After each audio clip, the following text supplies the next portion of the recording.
தேவனுடைய பிள்ளைகளை இந்த நாளில் கர்த்தர் உங்களோடு கூட பேசி கொண்டிருக்கிறார். நீ பயப்படாதே என்று.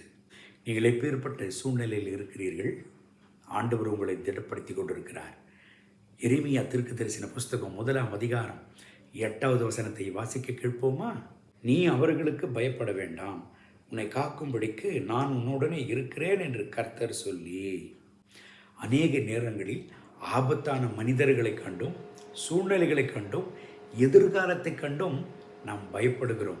ஆனால் ஆண்டவர் சொல்லுகிறார், நீ பயப்படாதே, நான் உன்னோடு கூட இருக்கிறேன், நான் உன்னோடு கூட இருந்து உன்னை பாதுகாப்பேன் என்று கர்த்தர் இந்த கால வேளையில் ஆணையிடுகிறார்.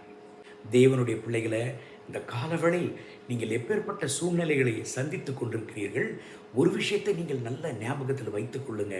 நீங்கள் தனிமையாக இல்லை. கர்த்தருடைய பிரசன்னம் உங்களோடு கூட இருக்கிறது, உங்களை பாதுகாக்கிறது. ஆண்டவருடைய பிரசன்னம் உங்களோடு கூட இருக்குமேயானால் உங்களுக்கு விரோதமாய் வருகிறதான பயம் பலனற்று போய்விடும். இந்த வசனத்தின்படி கர்த்தர் உங்களை ஆசீர்வதித்து உங்களை பாதுகாப்பாராக. கண்களை மூடி ஜெபிப்போமா? அன்பின் ஆண்டவரே, இந்த கால வேளையில் என்னோடு சேர்ந்து ஜெபித்து கொண்டிருக்கிற இந்த தேவனுடைய பிள்ளைகளுக்காக ஜெபிக்கிறேன். இவர்களை ஆசீர்வதியும், இவர்களை பாதுகாத்து கொள்ளும்.